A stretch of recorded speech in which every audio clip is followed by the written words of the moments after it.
ओम शांति।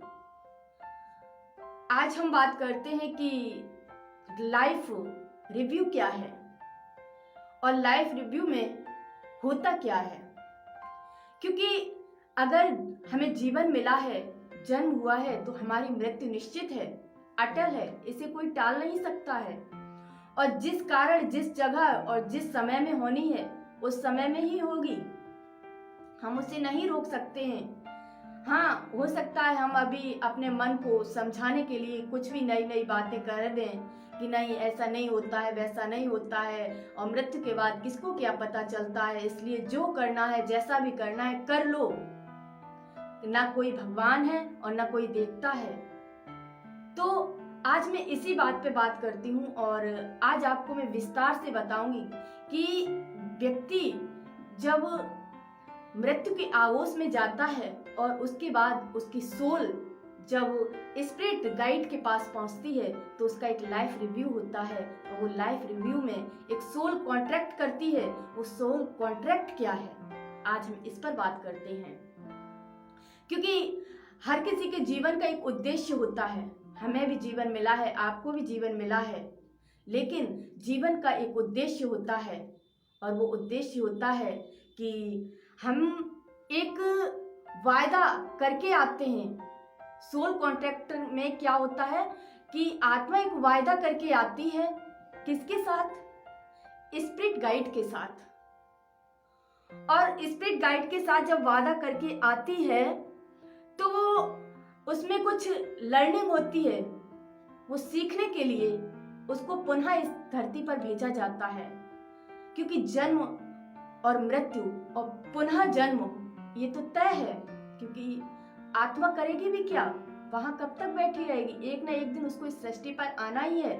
और आती है तो फिर कैसे आती है, और पुनः जब दोबारा फिर से इस दुनिया में आती है तो किस उद्देश्य के साथ पुनः आती है, आज हम यही जानेंगे।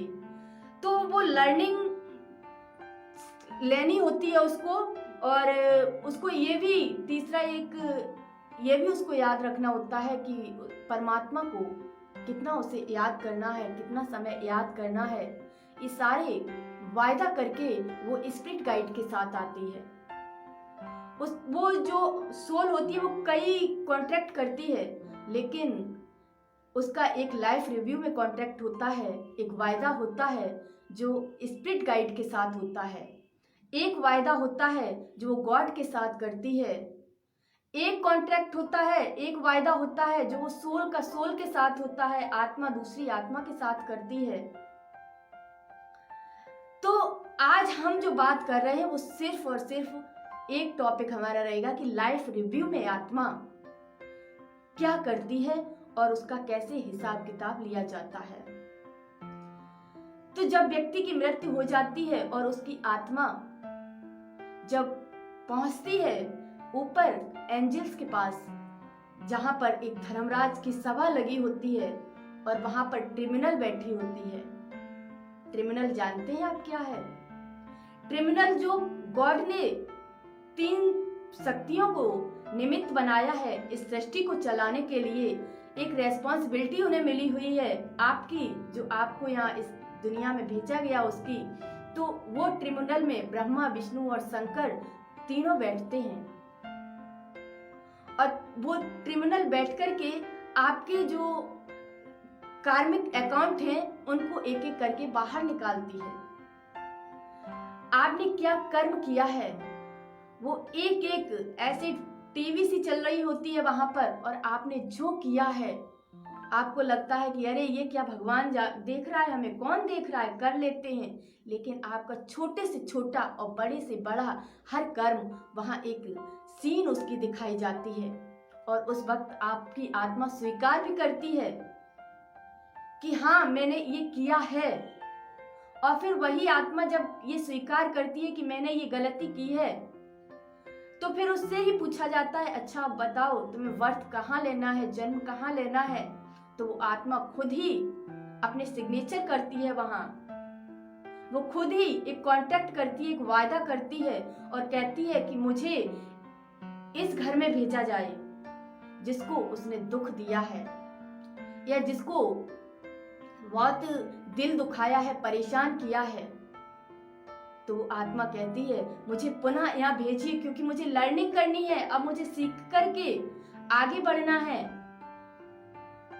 तो इस तरीके से वहां जब लाइफ रिव्यू में आत्मा एक वादा स्पिरिट गाइड के साथ करती है कि नहीं, मुझे इसी घर में भेजिए, और इस बार जो मैंने इनका पिछले जन्म में दिल दुखाया है उतना ही इस बार मुझे इन्हें सुख देना है, मुझे अपना हिसाब किताब इस आत्मा के साथ पूरा करना है। तो वो खुद अपना जन्म निर्धारित करके आत्मा आती है। तो अब देखना ये है कि देखो, लाइफ रिव्यू में जब सोल कॉन्ट्रैक्ट करती है, जब एक वादा करती है स्पिरिट के साथ, जो गाइड होते हैं वो एक पेरेंट्स की तरह होते हैं। और तो जैसे कि अब आपको हम समझाने के लिए फॉर एग्जांपल आप देख लीजिएगा कि एक व्यक्ति है जिसने बहुत ज्यादा अयासी की हुई है, उसके पास अथाह पैसा था, उसने बहुत अयासी की है। अब वो उसकी मृत्यु हो जाती है और उसकी आत्मा धर्मराजपुरी में पहुंचती है, जहां स्पिरिट गाइड बैठे हुए हैं, एक एक आपको बिठा करके उनका एक एक हिसाब किताब शुरू होता है। जब तो वहां पर जब देखा जाता है कि पिछले जन्म में इन्होंने पैसा अयासी में उड़ाया, इन्होंने कीमत नहीं समझी, तो दूसरा जन्म जब उस आत्मा को मिलता है तो ऐसे घर में मिलता है जहां पैसे की बहुत कमी होती है। वो इसलिए दिया जाता है कि अब आप महसूस कीजिए कि जब आपने बिना मेहनत किए आपको धन मिला तो आपने कैसे उड़ाया, और अब जब आप मेहनत करके कमाएंगे तब आपको महसूस होगा कि पैसे की वैल्यू क्या होती है। ये लाइफ रिव्यू में वहां सोल कॉन्ट्रैक्ट जब होता है तो ये सारे वादे होते हैं, उसमें ही ये निर्धारित किया जाता है, और आत्मा खुद अपना निर्धारित करके आती है, समय सीमा सब कुछ, अपना मृत्यु भी लिख के आती है, मृत्यु का दिन भी किस अवस्था में कैसे कहाँ होनी है, एक एक हमें यहाँ लगता है कि नहीं, क्योंकि अब हम भूल गए हैं, लेकिन हम अपना खुद पार्ट निर्धारित करके आए हैं कि हमें इस घर में इतने दिन तक ही रहना है, जहां मेरा हिसाब किताब पूरा होगा हम इस तरीके से पुनः आ जाएंगे, कहीं दूसरी जगह हिसाब किताब अपना पूरा करने जाएंगे। अब जैसे कि आप देखते हैं कि एक बच्चा जन्म लेता है और उसकी माँ तुरंत ही शरीर छोड़ देती है। माँ ने जन्म तो दिया बेटे को, लेकिन सुख नहीं दे पाई, प्यार नहीं दे पाई। क्यों? क्योंकि कार्मिक अकाउंट जो थे वो ऐसा होता है, जब पिछले जन्म में वो आत्मा उस माँ की कदर नहीं करती है, उस माँ को महत्व नहीं देती है, उस माँ को दुख देती है, कष्ट देती है, माँ की बात नहीं मानती है, जिस शरीर में जिस जिस्म में होती है वहां, तो फिर जब उसको दोबारा जन्म मिलता है तो उस माँ की कदर करने के लिए उसको दूर कर दिया जाता है। या तो माँ बच्चे को जन्म देकर के ही दुनिया छोड़ देती है, या फिर कुछ समय बाद जैसे उसने पिछले जन्म में माँ को दुख और तकलीफ दी होगी, अगले जन्म में वैसे ही उसको कष्ट की अनुभूति होगी, जिससे उसको पश्चाताप हो, रियलाइजेशन हो, और रियलाइज करके वो सीख ले, लर्निंग ले, क्योंकि वो आत्मा आई ही लर्निंग के लिए है। वो एक वादा करके आई है कि मैं सीखने जा रही हूँ। वो तीसरा एक ये भी वादा करके आई है कि उसको कितना समय परमात्मा की याद में रहना है, वो अपना पूरा समय परमात्मा की याद में गुजारेगी, जिससे कि उसके जो पिछले जन्म के भी पाप हैं वो कट जाएंगे, हिसाब किताब चारों तरफ से पूरे हो जाएंगे। लेकिन वो बात अलग है कि जैसे ही बच्चा वो बड़ा होता है और एक व्यक्ति बनता है, तब तक वो सब कुछ भूल चुका होता है, वो चीज अलग है। लेकिन आत्मा कांटेक्ट करके आती है वहां, तो इस तरीके से वो आत्मा, क्योंकि कर्मों का हिसाब किताब है, कार्मिक अकाउंट है जो कि हर हाल में पूरा करना ही है। अब कर्मों के बंधन से छूटने का भी एक तरीका है, उससे छूट सकते हैं। तो उससे छूटने के कुछ उपाय हैं, जिसमें सबसे पहले तो आपको अपनी जिम्मेदारी स्वीकार करनी होगी। आपको जो भी रेस्पॉन्सिबिलिटी मिली है उसे खुशी खुशी से स्वीकार करें, ये फर्स्ट स्टेप होता है। जब आप जिम्मेवारी को स्वीकार करते हैं कि हाँ गलत मिला मुझे, अच्छा मिला, ये मेरे कर्मों का ही हिसाब किताब है। क्योंकि कई बार क्या होता है ना कि हम अपने पेरेंट्स को या किसी को भी रेस्पॉन्सिबल ठहरा देते हैं कि उसकी वजह से मेरे साथ इतना गलत हुआ, नहीं तो नहीं होता। नहीं, ये गलत कह रहे हैं आप। ये आपके कर्मों का हिसाब किताब है जो पूरा हो रहा है। आपके कर्मों का खाता है जो आपने उसके साथ बनाया है, उस आत्मा के साथ सोल टू सोल कॉन्ट्रैक्ट जो किया है, उसका परिणाम भुगत रहे हैं आप। तो ये बात आपको स्वीकार करनी होगी। और जब आप ये बात स्वीकार कर लेते हैं तो सबसे पहले जब आप स्वीकार करके फिर क्या करेंगे, फिर आप अपनी गलती से सीखना शुरू करिए। जब आप अपनी गलती से सीखना शुरू करते हैं, किसी भी अपवाद को अवसर में बदल देते हैं, तो देखा होगा आपने कई लोग ऐसे भी होते हैं जो अपनी कमजोरी को जब ताकत बना लेते हैं तो वो महान आत्मा के रूप में जाने जाते हैं। वो कोई और नहीं होते हैं, हम आप जैसे ही थे और होंगे, लेकिन उन्होंने अपनी कमजोरी को ताकत बना लिया। यानी कि जीवन में जो भी गलतियां की हैं उनसे सीखें और सुधार करें और उस कमी को एक अवसर के रूप में स्वीकार भी करें। और तीसरा, आप आत्मिक रूप से माफी मांगें, दिल से माफी मांगे उन आत्माओं से जिनको आपने कष्ट दिया है।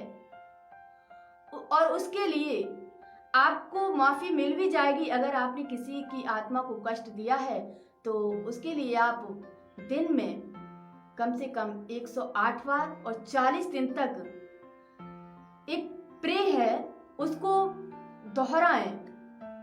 और वो प्रे में सबसे पहले आप बोले आई एम सॉरी, मैंने जिसको भी दुख दिया उससे मैं माफी चाहता हूं या चाहती हूं, आई एम सॉरी। दूसरा, फॉरगिव मी, आप हर आत्मा से आपने जिसको भी दुख दिया है आप परमात्मा के समक्ष बैठ करके ये कहें कि वो मुझे माफ कर दे। मैं दिल से मन से माफी मांगता हूँ या माफी चाहता हूँ, वो आत्मा मुझे माफ कर दे। मैंने जाने अनजाने में जो गलती की है मैं स्वीकार करता हूँ। इस तरीके से आप अपनी ही गलती को स्वीकार करते हुए, माफी मांगते हुए, और तीसरा लाइन कहें आई लव यू, मैंने आपको कुछ भी कहा उसके लिए sorry and I love you, thank you.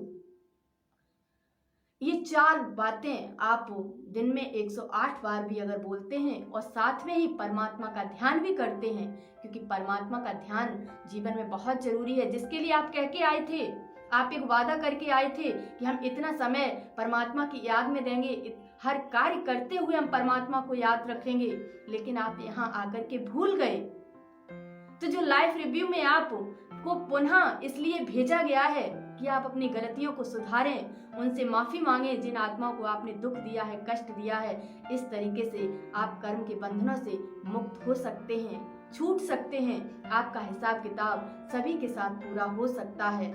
तो इस तरीके से आप माफी मांगते हुए 4 लाइनें याद करें और उन 4 लाइनों को दोहराएं। वही प्रे जो मैंने बताई है कि I am sorry, forgive me, I love you and thank you. और जाने अनजाने में अगर मैंने आपको गलती से भी दुख दिया है, किसी का दिल दुखाया है, तो उसके लिए मैं परमात्मा के समक्ष बैठ करके माफी चाहता हूं और आज के बाद मैं वो गलती दोबारा नहीं दोहराऊंगा। इस तरीके से आप इस प्रे को करते हुए परमात्मा के साथ जुड़ें और परमात्मा का ध्यान करते हुए, क्योंकि गीता में 11वें अध्याय में 66वां श्लोक में स्पष्ट कहा है, सभी धर्मों को त्याग करके जो मेरी शरण में आ जाता है वो भक्त मेरा बन जाता है। तो इस समय अपनी गलतियों को, अपने आप को माफ करने के लिए, सबके साथ अपना हिसाब किताब क्लियर करने के लिए